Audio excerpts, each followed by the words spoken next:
Your past experience in earthquakes may give you a false sense of safety. You didn't do anything or you ran outside, yet you survived with no injuries. Or perhaps you got under your desk and others thought you overreacted. However, you likely have never experienced the kind of strong earthquake shaking that is possible in much larger earthquakes. Sudden and intense back and forth motions of several feet per second will cause the floor or the ground to jerk sideways out from under you, and every unsecured object around you. You could topple, fall, or become airborne, potentially causing serious injury. When natural disasters like earthquakes strike, we instinctively know we cannot fight the ground shaking. So, the flight instinct gets our bodies running from the perceived threat before our minds have even registered the danger. Experience from many earthquakes has taught us how unsafe it is to run, despite the strong urge to do just that. We simply must learn to resist the instinct, the strong urge to run. You can teach your mind and train your body not to run. This takes knowing what to do and practice doing it. While it is unusual in our country to see total buildings collapse, ground shaking can cause parts of building to crash to the ground.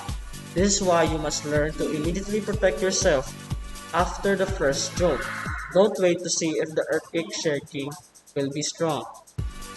The first principle for safety is that as soon as the ground begins to shake in an earthquake, immediately get under or beside something that is sturdy and taller than you are.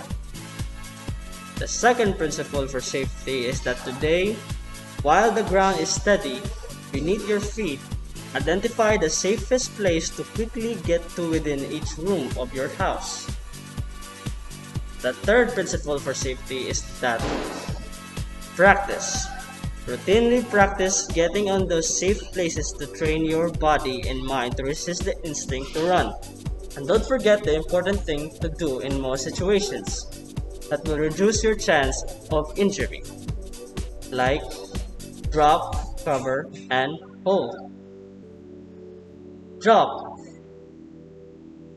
Drop where you are onto your hands and knees.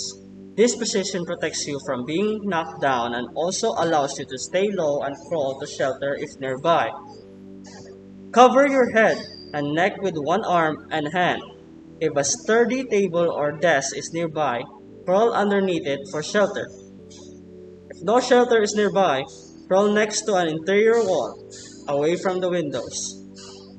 Stay on your knees, bend over to protect vital organs. Hold on until shaking stops. If under shelter, hold on to it with one hand and be ready to move with your shelter if it shifts. If you're not in the shelter, hold on your head and neck with both arms and hands. Many areas of the globe are prone to earthquakes. It could be anywhere when an earthquake strikes, at home, at work, at school, or even on vacation. The question is, are you prepared to survive and recover quickly? As the saying goes, practice makes perfect, and it applies to anything that we want to get better at.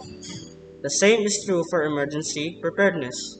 Even though emergencies are unpredictable and unexpected, we should do our best to prepare as generally as possible. Then when a real emergency happens, we can rely on our knowledge and training and adjust according to the situation in front of us.